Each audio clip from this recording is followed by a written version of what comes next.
Oh, right. So don't know who's aware of the story, but in 2018, Santi and I didn't know each other. But we'd both signed up to this MIT entrepreneurship program at QUT that was being hosted at QUT. So this was having people from around the world coming to Australia to go along with it. It just so happened that Santi and I were both based in Brisbane. So once we knew who else was coming on board, I sort of sent a message out to the community saying, look, I'm a local, happy to spend a day showing everybody around. And got about like probably 15 responses from people saying, great, fantastic. And then all of a sudden I get this message from someone saying, look, I'm a local, but I've never seen these places. Can I come too? I said, sure. I said, just so you know, I'm blind. Is that still okay? Yep, no problem. So we started off the day by I was sitting in a cafe at the meeting point, and of all the 15 people that had signed up, no one turned up.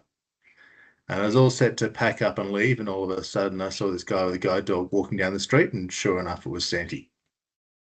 So we had a bit of a chat, had a hot chocolate, and then decided to do the first of the day's activities, which was to go down to Brisbane River and do a bit of kayaking along the underside of the cliffs, etc. As we're heading there, about 3 or 4 more people turned up. So we thought, yeah, this is worthwhile. We get down there, and every place I've ever hired kayak from, they have double kayaks. And I couldn't imagine they wouldn't have that here, but sure enough, this is the one place that didn't do double kayaks. And Sandy, being who he was, just said, oh, look, just tie a rope around your kayak and you can steer me along and we'll be fine. So we did that and we paddled out. And Brisbane River, you never see anyone swimming in Brisbane River. I don't know if anyone's been near there, but it is renowned for bull sharks. It is not a safe environment for swimming. So we're paddling out and it was all good until the second ferry went past. And all of a sudden we get a blast on the horn from the ferry because we were apparently in their way. And I'm not a particularly experienced kayaker, so I just turned my kayak and pelted for this edge, not really thinking about the impact it would have on Santi. So in my efforts to get out of the way of the ferry, I tipped Santi's kayak over and continued on without him. By the time I'd actually turned my kayak around, he was already back up on top of his kayak. I couldn't believe how quickly this guy had got on board. Very pleased he hadn't lost any limbs, but he had lost his water bottle. Thankfully, that was the one thing I was able to save, as a little water bottle. So anyway, Sandy forgave me, and we sort of had a bit of a chat over the next week, just sort of going through the program. And then after that, we about 30 of us all got together and had a bit of a chat about what we're going to do to change the world. And Sandy came along with this idea of Hailo and the problems he has catching public transport. And I think about 6 people said, yeah, we want to be involved in this. We want to make this happen. So we started just trying to people from around the world, someone from San Francisco, someone from from Thailand, I think it was. And we thought, yeah, this is going to be really exciting. But after not securing the first $1 million grant with Google for their moonshot grant, the numbers started to dwindle. And basically, it's Sandy and I were left as the last 2 people standing that have kept things going. So a lot of that is up to do with, I guess, the drive and the vision that Santi shared with that. And I think it's partly for that reason that he's been selected as one of Australia's 6 ambassadors for the International Day of People with a Disability that is being held tomorrow. So Santi's becoming a bit more of a superstar, and I might pass over to him. I love that story, and the I love the fact that you remember the water bottle, and the only reason why the water bottle survived is because it was a vacuum insulated water bottle, so that allowed it to float. Otherwise, it would have died. Um, Also, to add to that particular story, we went to the koala sanctuary first, then the river. Um, and I didn't have my guide dog then because I knew that we were going to go kayaking. But good memory though. Good me Yeah, look, my memory's a bit old, so yeah, that sounds right. It might have been the koala sanctuary first. But yeah, no, as John said, because I realized that, yeah, I don't know that anybody in the team sort of knew that longer version of the story. And yeah, John and I were left as the two men standing for a little while actually. And this is, obviously, we have gone from a very small team to a pretty decent sized team now. And you guys may not know this, but when I got the email on, it would have been like August, we were in Sydney and I thought it was a scam to be selected as part of the International Day for People with Disability. And I left it for 2 days. I said it, I did my checks, and as it turns out, it wasn't a scam. But the whole idea behind International Day for People with Disability and the celebration, at least this year, is representation, right? So putting people who have disability front and center, not showing them doing anything remarkable, right? But just showing them doing everyday life just like everybody else. The only difference is they might do it differently or they might do it slower, but they still complete the same task. So Halo is sort of that version of it works for everybody. It just works a little bit differently, but it benefits the whole community. So this year there are 6 ambassadors. I'm the only one who is blind. Everybody else has a different disability. So it's very excited, oh well, very exciting rather, that they said, "Oh, this blind guy looks like a good representative. Let's give him a chance." So that's the day. That's the day. And Congratulations, Santi. That's amazing. thanks. So hopefully we can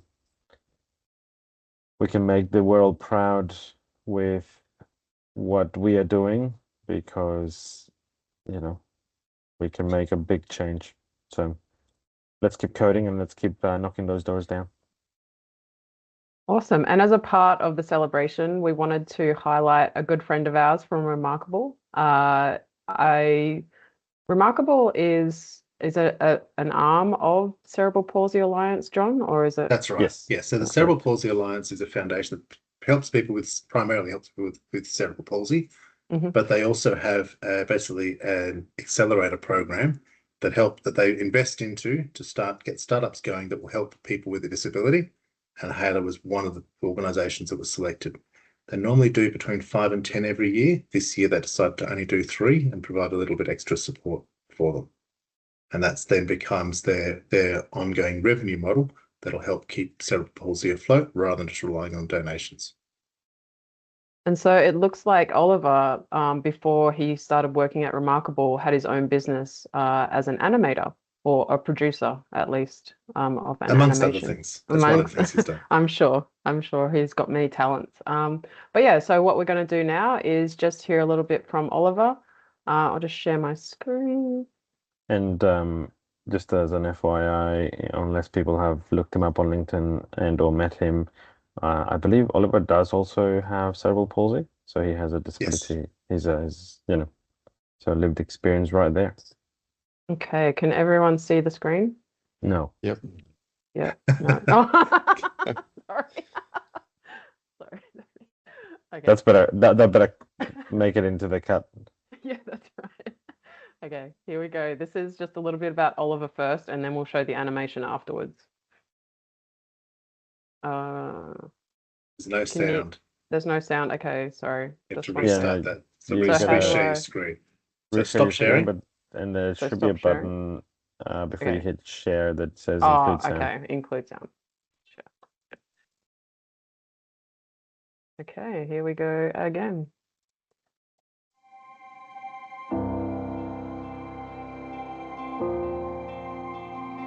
I was made to feel different by everyone basically in the school.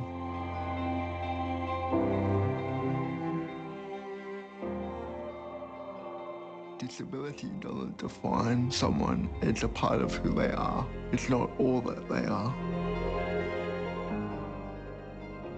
Accessibility is about making the world a much more friendly place for everyone and a lot easier to navigate. And I think attitude is definitely where it starts.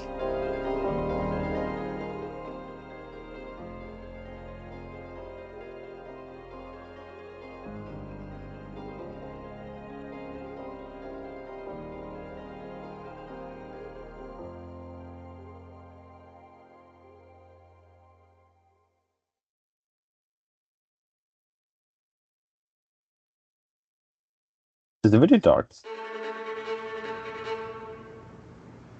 to do anything unique that's never been done before. There's always an inherent risk involved. Being an entrepreneur, you equate the risk and reward quite closely, so the more risk there is, the potential reward is greater. When you're birthing something new into the world, it's never a straightforward plan. You need to be willing to ride the roller coaster. I was born 2 months premature and I died twice at birth and had to be resuscitated. I was diagnosed with cerebral palsy after about 12 months because I wasn't hitting the typical developmental milestones. He was a gorgeous baby, absolutely gorgeous. We were told that he had cerebral palsy. We really had no idea what that meant. Because cerebral palsy affects so many young children in so many different ways, I did kind of wonder, you know, where this would take us, you know. It wasn't until I was 5 or 6 that I was able to start speaking because I wasn't able to take enough breath. I wasn't able to utter the words to communicate, so I would use physical gestures to communicate. The eyebrows would go up, yes, and down to no, and what have you. I must say, you had a very full life, even from, you know, very, very young age. We did so many things. How do you feel about seeing pictures of yourself at that age? Very old. Very old. My parents were instrumental in the advocacy of mainstream education for students with a disability back in the mid-80s, where integrated schooling was not a thing at all. He learned to read very quickly. He was 4. And to type very quickly. Yes. He was 4 by the time he was reading fluently, and we began to think that maybe the real place for him was in the local public school rather than in the special school. And after a great deal of hoo-ha for about 12 months, Oliver was accepted into our local primary school. The needs were supplied mostly by the Department of Special Education, which was ramps, you know, and special table heights and things like that.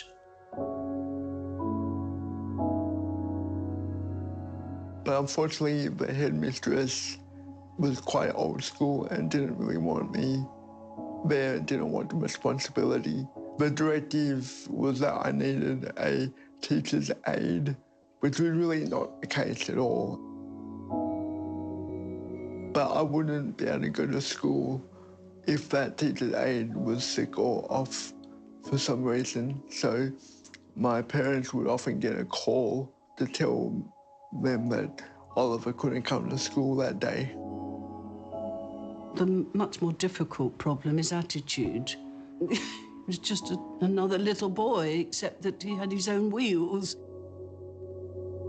I was always made to feel quite different. I was subject to quite a lot of bullying at school, and I remember one student used to line a ramp that was built for me with thumbtacks, so I would pop my tyres. That period was really the time that I built my resilience. I was very grateful that I did have a supportive environment outside of the school. That's what really helped me to be able to wade through it. I joined the Cub Scouts in 1988 when I was 9. When I joined the Scouts later, I became one of the first patrol leaders with a disability of an able-bodied scout troop in Australia. When it was announced that I would become a patrol leader, there was a belief there that I was just given the role because of a tokenism. So it was a little bit of working and educating through that. A patrol leader leads a team of around about 5 scouts. we would often have to plan the trip, so plan inventory and the activities that we would be doing. I assumed a role of more of like a project manager. And so that's probably where I started getting those skills from. At one stage in Cub Scouts, I decided to go and try and get my swim badge. For a Cub Scout to get their swimming badge, they had to be able to swim, I think it was then 6 lengths of the pool. My Cub Scout leader automatically thought that they would have to change the rules for me to be able to obtain this badge, but I didn't really want to be subject to different rules. If someone tells me I can't do something, that's the impetus for me to double my efforts to change that opinion or attitude. So that's kind of what I did.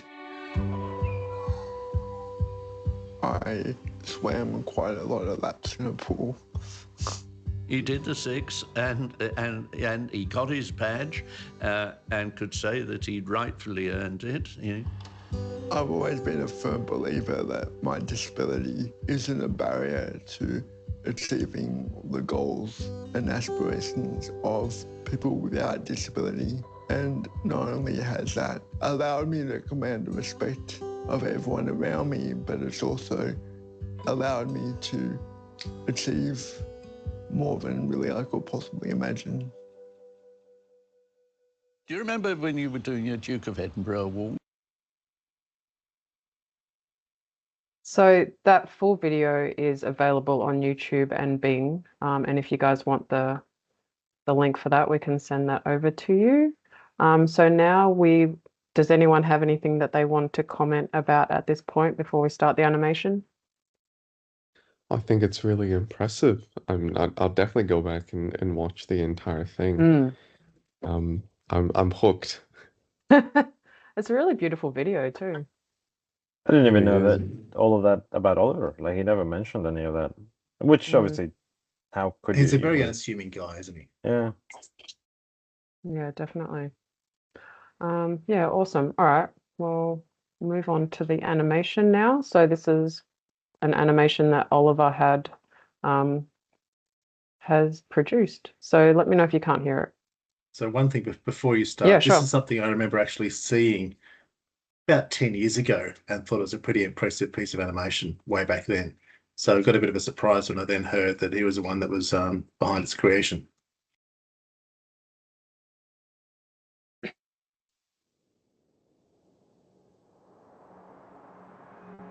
No sound. Oh, yeah.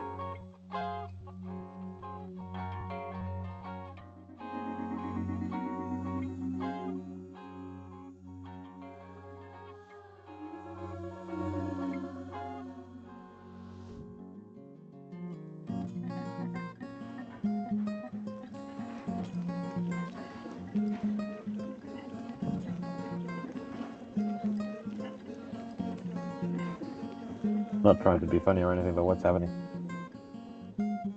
I was going to say, actually, there's no talking. It's actually all just visual. No. It's 2 characters in a cuckoo clock, a guy and a girl. Mm. And when the clock strikes the hour, the two characters come out, and it's all focused on the guy, and he wants to run away with the girl. Oh. Is it 3D or is it 2D animation? Well, 3D. I'll explain it to you another time.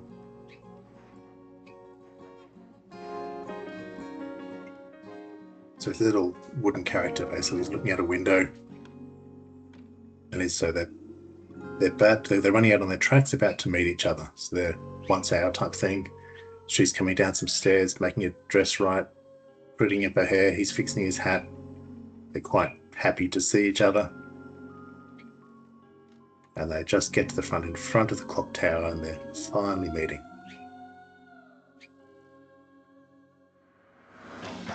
Now birds coming out. And it's clock striking whatever time it is. And they're starting to move away from each other. So he's come up with his plan to use his handcuffs to try and pull her off her stand so they can be together. Oh, The handcuffs break, and they're now separating again. So he's both being pulled back to the opposite sides of the clock to their normal stay points. They're both pretty despondent. that's cool. So he's now determined to break himself out of that spot. He's realised that he's got a little diamond or gem underneath him. He's trying to work out how to get it.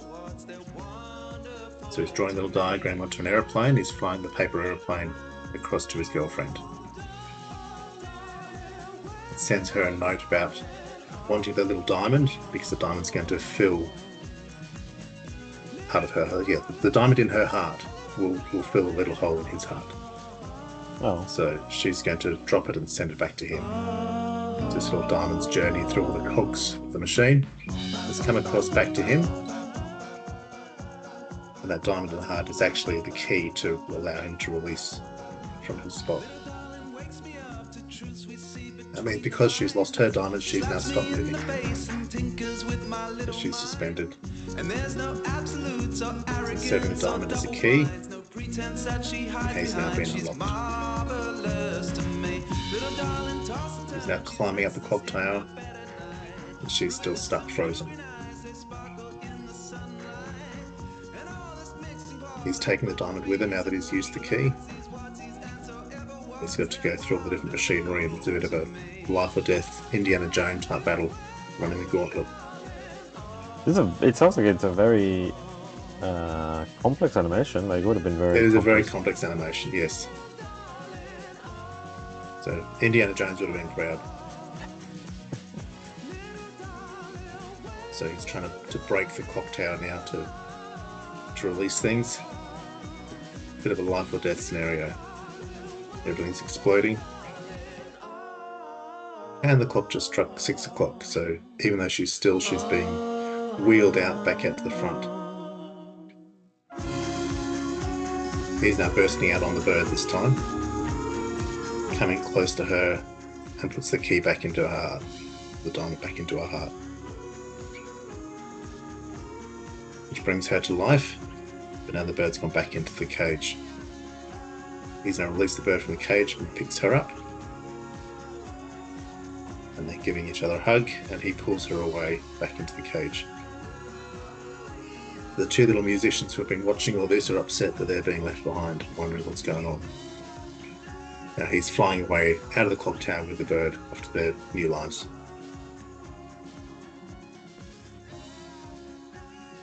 That's cool. Look at that. I wonder what. Sarah, do you know what the?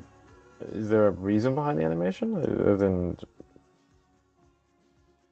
We'd have to have the ask story. Oliver, I guess. I'm not really Yeah. sure. It's really beautiful though. yeah. See, Mm. and that's the. I think that's one of the things that, if you didn't know, as you were saying, John, if you didn't know who made the animation, it's amazing because you wouldn't think anything different of it. You would just think, oh, it's a really cool animation, right? Like that's all you would think, and that's literally sort of the end goal of this International Day of for people with disability. At least the end goal, anyway. So that's pretty cool. What do you guys think of the animation? It looks really, really great, and I think the storyline could even be expanded to be a Pixar movie.